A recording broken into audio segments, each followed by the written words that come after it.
Welcome back to another episode of What the X Jobins. This is WTX episode 17. And for starters, I just want to say thank you so much to everyone that's liked and subscribed, and really engaged in the channel. It's really been very helpful, so thank you guys. And I hit 130 subscriptions. I know it's not a lot to maybe those big YouTubers or whatnot, or even our other channels, but it means the world to me. So in honor of that, I wanted to do a shot of some soju that I got from the sushi place that me and my buddy went to, and just to say, hey, I love you guys. Thank you so much for being on this journey with me. It's been awesome to kind of do podcasting on my own a little bit, spread my wings. I know I do it all the time with the podcast, the Brendan Schmitty Show, but doing my own thing's been really cool too. So I appreciate everybody that tunes in. Shout out to my boy Mo in Spain. I'm sorry I didn't shout you out the last time because you're one of my good friends who's always supported all of our stuff that we put out there, all the content. So thank you, brother. Shout out to you, man. Cheers in Spain, bro. I know you're watching. Shout out my boy Danny, too, from back home. He wanted me to shout him out once, and I never did. Jobins, it gets hard to remember shout-outs, You just get in the heat of the moment. But again, thanks to my family, my friends, the Jobins, all you guys, shout out. Episode 17, 130 subs. That's freaking awesome. Let's get to 200, right? And let's take this shot. Ooh. A little trivia. I used to do shots before every podcast with Ricky, but don't need to do that anymore. But this was a celebratory thing because, like I said, it just means the world to have 130. I'd be happy with one, so having 130 times that is awesome. So thank you guys, and let's get right to it. So the first tweet is from Governor Kevin Stitt at GovStitt. He's the governor of Oklahoma, and Jobins, this is what Governor Kevin Stitt had to say. Oklahoma was first in line to put Biden-Harris on notice by sending troops to the southern border. I signed HB 4156 to allow local police to enforce immigration law. We are not a sanctuary state, and we never will be. So Governor Kevin Stitt of Oklahoma clearly has a hard stance on immigration, and what that is, a sanctuary state, Jobins, if you didn't know, I did a little more research tonight just to make sure that I was on my P's and Q's and understood exactly what he's talking about. Sanctuary state means that the state authorities do not have to cooperate with the immigration authorities because federal is what is in charge of immigration, federal immigration. So the state doesn't necessarily have to be very forthcoming on documentation and stuff like that, I assume. So he's saying no to that, and he's not going to be a sanctuary state. Jobins, as far as I know, there's 11 sanctuary states right now that don't necessarily have to give their full cooperation to the federal government that does foreign with immigration. And the 11 states are California, no brainer there, Colorado, Connecticut, Illinois, Massachusetts, New Jersey, New York, Oregon, Rhode Island, Vermont, and Washington, as well as, to my knowledge, the District of Columbia, D.C. So, Jobins, I don't know how you feel about sanctuary states. It's just really crazy times right now with the border policy. Apparently, there was even this video I watched where they were interviewing Tim Walz, the governor of Minnesota, or Minneapolis, I guess, right? Isn't that where Minnesota's at? Let me know if I'm wrong about that, Jobin. Sorry, my geography's kind of not with me right now. But Tim Walz, he said, so say Trump does a 25 feet wall for the border. Well, we're going to make sure that we have 30-foot ladders. So you can see that there's a clear difference with how both administrations are going to handle immigration. And I want everyone to remember, Jobins, because I know that the border policy and immigration, it's like we always think about the numbers and about the thousands that are crossing over, but we got to remember that they're not just numbers, but they're humans. They're people. I had a call with my mom a couple of weeks ago, and she was like, I want you to be a little less negative.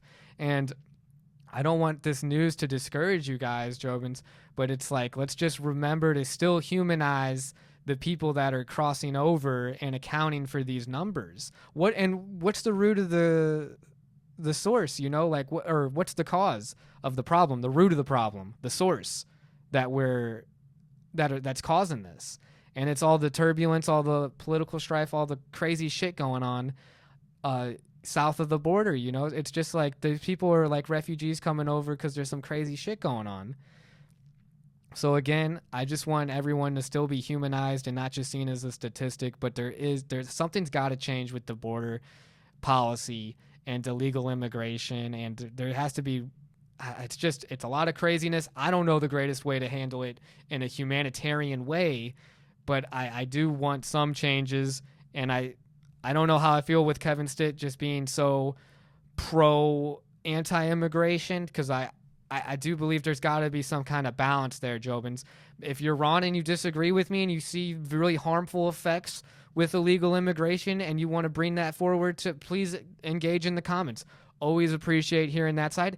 And the other side, if you think that every state should be a sanctuary state, maybe, let me know. Explain to your reasoning. I'd like to hear it, because I'm always here to gain some knowledge and to open my eyes as much as I can.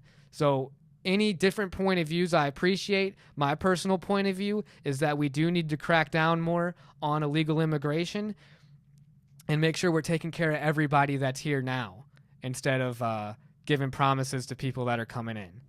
That's my 2 cents on that. And hold up, Jobins, because someone's knocking at the door. I will be right back.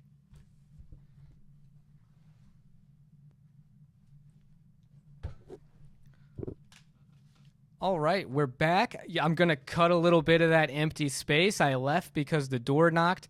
I was like, who's there? And it's a guy, a representative that was like, hey, we're doing a petition so that Arizona can't just raise the power rates whenever they want.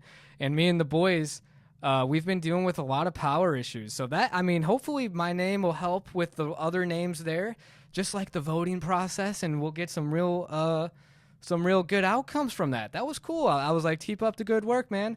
So hopefully the power bill gets lowered. I don't know how that's going to work, but let's go petitions. All right, Jobins. So we were talking about the border policy and everything like that. I thought we ended good on that first one. Let's just make sure to humanize everybody and not just look at people as numbers, but also something does need to change, because we got to make sure that we're taking care of the infrastructure, taking care of everybody here. So that was my take on it, and I'd love to hear everyone's opinion. Let's get back to the craziness of it all. Everything right now seems Bitcoin crazy, and who better to talk about Bitcoin than NBA legend himself, Scottie Pippen, at Scottie Pippen, who says, Satoshi Nakamoto visited me in my dream last night and predicted that #Bitcoin would be at 84,650 on November 5th, 2024, not financial advice.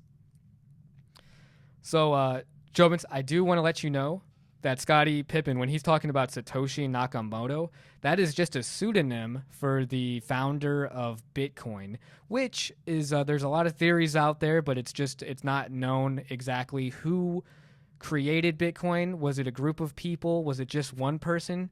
A lot of people are theorizing it's just one person, because how could you keep a secret that big and not reveal yourself? Which is insane to me. Is it selfless to keep yourself anonymous like that? I mean, it helped drive Bitcoin to what it is, and the mystery behind it, and the fairness that's with it. I was learning a lot. I did not know that we didn't know who created Bitcoin. That was crazy.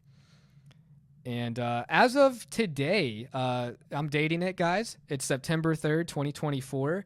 Bitcoin's valued at $56,662.55.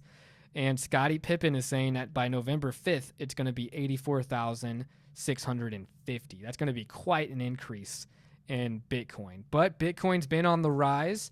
I think the whole crypto market is on the rise right now. Even after Trump's assassination attempt, it went up because of his support for Bitcoin. So it's going to be really interesting to see how Scottie's dream comes to fruition or not. I am definitely putting a check mark on that date, because November 5th, if it's at 84,650, it's going to make me think, hey, we don't know who Satoshi Nakamoto is, but perhaps we do. Scottie. I think it may be Scottie Pippen. If Scottie Pippen's right, and 84,650 is the target that we see on November 5th, then I'm going to say that Scottie Pippen is Satoshi Nakamoto, founder of Bitcoin. Okay, a bit of a reach, guys, but it would be crazy if his prediction even came true. I don't know if that would necessarily make him the guy, but maybe he knows the guy. Maybe he's pumping up the coin himself. A lot of celebrities endorsing things makes it go up. I don't think Scottie has that much influence on Bitcoin because it's such a steady coin that has a lot of backing. So just really crazy prediction, really wild. And he says at the end, not financial advice. You got to remember that, Jobins. You can't just say stuff like that and then say and then not give a disclaimer. Otherwise, that could have come back on Scottie. So shout out to you, Scottie, for saying not financial advice. But damn, Bitcoin has just been going up. I know Tim was asking about Bitcoin a lot, and it's just like, if you have money, I don't think it's a bad idea. I'm not going to say that it's financial advice, because I also don't want to be put in that liability. But if I had $1 million, yeah, I'd definitely throw some money towards Bitcoin. And then so we have the third tweet, Jobins, by Michael Saylor at Saylor. And Michael Saylor, if you don't know, because I just learned who he was today watching a Lex Friedman podcast. Not a whole podcast, just a clip because, time. But on the clip, he was with Michael Saylor, and he asked him straight up, point blank, "Are you Satoshi Nakamoto?" To which Michael Saylor vehemently denied and was like, no, that's not me. But he was theorizing that it's probably one person. And he said his tweet, which I thought, it's just so, Bitcoin just blows my mind, Jovins. It's just something I can't even still get my head around. Hashtag Bitcoin is rules without rulers. Rules without rulers. No regulation, I guess, or, it's like the Wild West, but it also has the freedom there that it's not the Wild West, so you're not getting robbed. I don't know exactly the blockchain and everything. Numbers, it's all insane. But at the end of the day, I have 3 theories about Bitcoin, Jobins. 3 theories about Bitcoin. And the first one is that either Bitcoin and its promoters are deep state, like CIA deep state type shit, and they're affiliated with the government on a deep secret level. And that's why it's been such like a perfectly carried out plan. Because, we don't find out what the CIA or shit's done until like 50, 60 years later. So who's to not say that there's, deep state involvement with the creation of Bitcoin and the setup of the new economy, the new world order. That's legit Illuminati type level shit we're getting at. Number 2, and this one's even crazier, Jobins, is that AI created Bitcoin, because through man's hubris, we believe ourselves to be the ones that created it.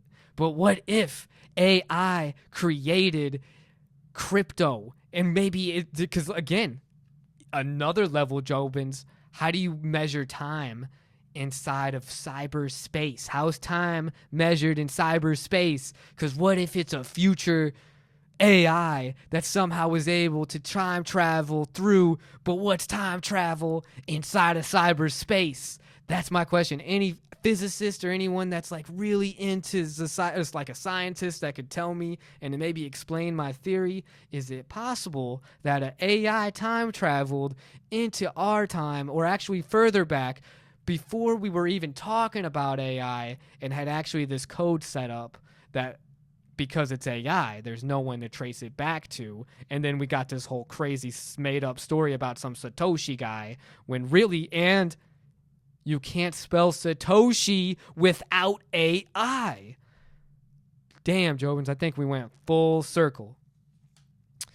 The my final theory, Jobins, is that there really is a real Satoshi Nakamoto, and that he's just, like the Robin Hood of the world, and he's tired of all the world banking systems and all the bullshit regulations. He said, let's make a coin for the people.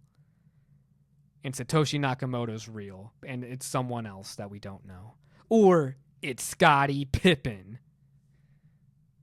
Could be. That was my whole bit on Bitcoin, guys. I think it's a really crazy time we're living in right now with the election, politics, border policy stuff. I don't know how you feel about all that. And Bitcoin now.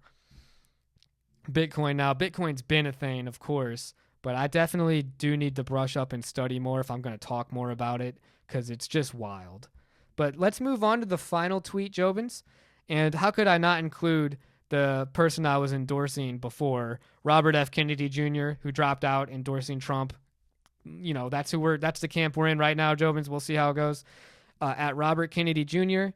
And Robert F. Kennedy Jr. had this to say. Kamala Harris. He, Musk, has lost his privileges. Can someone please explain to her that freedom of speech is a right, not a privilege? Kamala Harris. There has to be a responsibility placed on these social media sites to understand their power. Translation. If they don't police content to conform to government-approved narratives, they will be shut down. Now, Jobins, I honestly do think that there is two sides to this argument here. I am more on the side of free speech, but I do see the side of hate speech, because there's a lot of anti-Semitism, a lot of hate going on right now these days. And I'd be lying if I said X didn't have a lot of hate-filled shit in it. You know, you can see a lot of bad stuff on X, but that comes with the territory of having an open source for everyone to speak their opinion. Truly open space. It's a truly open space. I 100% am just grateful to be able to report and be able to pull these stories from X, Jobins, because I don't know how long we will have X if Kamala's in the office. And maybe that will be a good thing down the road. Maybe we'll see less hate shit happen. But it also has a lot of problematic aspects to it, especially because Brazil, actually, Jobins, if you don't know this already, Brazil has blocked X. So if you're in Brazil, you can't even access X. There's millions of users in Brazil right now who have to go without X because the government said so. So the idea of the government having, again, that much control is scary. But there's both sides. Are you willing to give up that freedom if it means a possibly safer tomorrow? And that's not even a guarantee. There's no way to guarantee that the world's going to be safer because you eliminated some evil voices. There's always going to be dissent out there.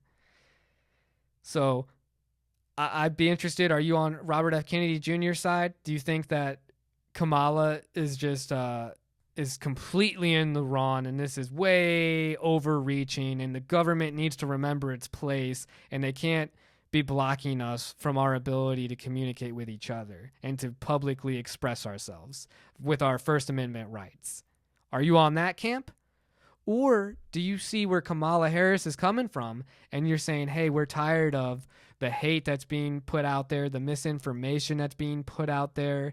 These are dangerous narratives running that are going to cause harm to the unity of this country. We're here to preserve the union first and foremost. And if that's truly what they're saying with their hearts, that they're here to preserve the union first and foremost, which again, with all these politicians, it feels like they're just in it for themselves and the seat, the ability to sit on the throne, as you would. It's a Game of Thrones, as they would say. Or is she really in for it for the people, for the union? And to preserve that, we have to eliminate these hateful channels that only sow division within the population. See, that's an interesting argument. I don't know. You could see both sides. I myself am just basking in all of this. I'm taking in the X tweet, all the tweets that I can, because I don't know how long we'll be able to report from X, because I think X might have a short lifespan. We'll see. Jobins, again, thank you guys so much for being a part of this.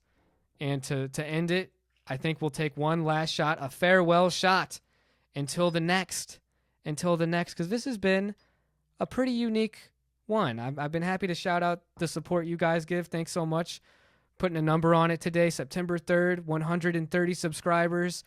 Please like and subscribe because I appreciate all of you guys. And here's to X staying alive. That's the final farewell toast.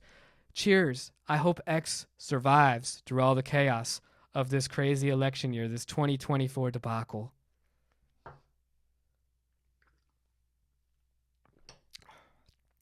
Have a good night, Jobins, and God bless.